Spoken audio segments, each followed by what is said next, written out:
الشيطان الرجيم بسم الله الرحمن الرحيم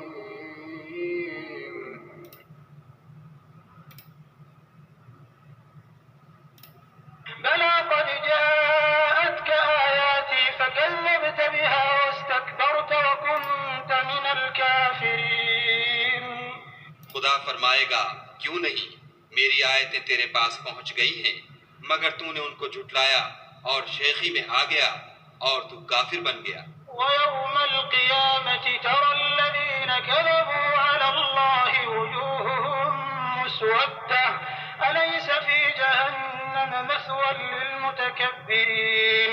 اور جن لوگوں نے خدا پر جھوٹ بولا تم قیامت کے دن دیکھو گے کہ ان کے منہ کالے ہو رہے ہوں گے.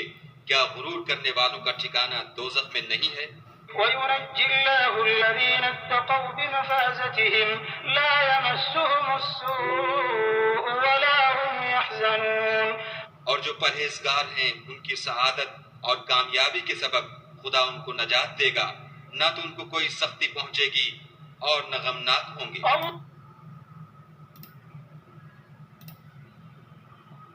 But yes, there had come to you my verses, but you denied them and were arrogant, and you were among the disbelievers. And on the day of resurrection you will see those who lied about Allah with their faces blackened.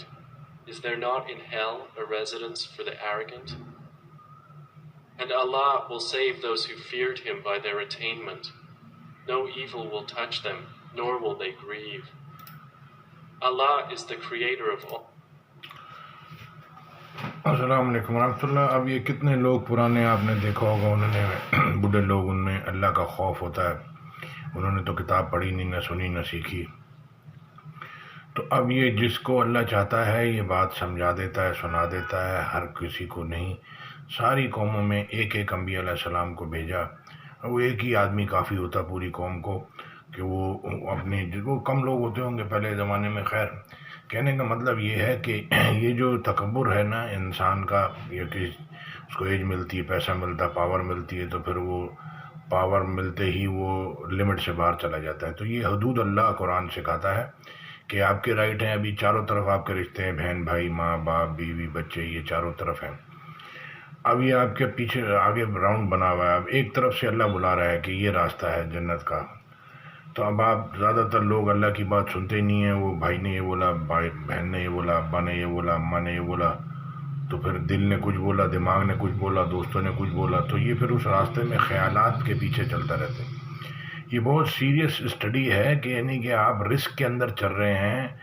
آپ کے سامنے جو فلانے کا accident ہو گیا فلانا گر گیا اس کی ہڈی ٹوٹ گئی یہ ہو گیا فلانے کو کینسر ہو گیا یعنی کہ آپ کو ہم کو ہمارے باپ دادا کو اللہ نے بنایا دل گردے پھیپھڑے یہ کاروبار نوکریاں سب بزنس پوری دنیا اللہ چلا رہا ہے. لیکن ہم اللہ کے لیے اللہ ہمارے فائدے کے لیے سنانا چاہ رہے ہیں. میری بات سن لو تاکہ غلطیوں سے نقصان سے بچو. لیکن کوئی سنتا ہی نہیں. یہ نہیں کہ اللہ کہتے ہیں کہ ہم نے ان کے کانوں پہ آنکھوں پہ پردے ڈال دیے ہیں دل پہ مور کر دیے کہ یہ سن نہیں سکیں. یعنی کہ بہت بڑی یہ تو اللہ کا کرم ہے بہت بڑا کہ اللہ اگر آپ کو اپنی بات سنا دے سمجھا دے تو بہت بڑا فضل ہے. پھر اللہ کہہ رہے ہیں کہ جس کو دنائی ملی اس کو بہت بڑی نعمت ملی. لوگ دنیا میں پیسوں کے پیچھے اندھا دھند بھاگ رہے ہیں اور راستے میں وہ بیچارہ مر گیا پیسوں کے پیچھے بھاگتے بھاگتے اور شرک کی حالت میں تو اوپر کیا حال ہوگا اس کا. تو یہ پاکستان بجلی نہیں ہے پانی نہیں ہے گیس نہیں ہے پورے کراچی میں پانی کی شارٹیج چل رہی ہے. جس کو مل رہا ہے وہ مزے سے بیٹھا ہے جس کو نہیں مل رہا وہ شور کر رہا ہے. یہ بل یعنی کہ کام بیلنس نہیں ہے لائف آپ کی سب کی گورنمنٹ کی پرائیویٹ سیکٹر کی یہ بیلنس ہوتی ہے قرآن سے. اللہ کہہ رہے ہیں اللہ کی بات سچائی اور انصاف میں پوری ہے. اور اللہ ایمان لانے کا بار بار قرآن میں کہہ رہے ہیں کہ میرے پہ ایمان لاؤ. اور اے لوگوں سے کہو کہ میں تمہاری دعا پکار سنتا ہوں. لوگوں کو چاہیے کہ مجھ پہ ایمان لائیں اور میرا کہا مانیں. تو ہمارے فائدے کے لیے نہیں مانیں آپ کا خود کا نقصان ہے. تو اب یہ جو ہے کہ ایمان لانا اللہ کے اوپر اور اللہ کے حکموں پہ چلنے کی کوشش کرنا یہ جنت کی طرف لے کے جاتے ہیں. تو ابھی باقی میں بھول گیا کیا بولنا تھا. جزاک اللہ خیر. السلام علیکم ورحمۃ اللہ. آیت ساتھ میں کاپی پیسٹ کر دوں گا.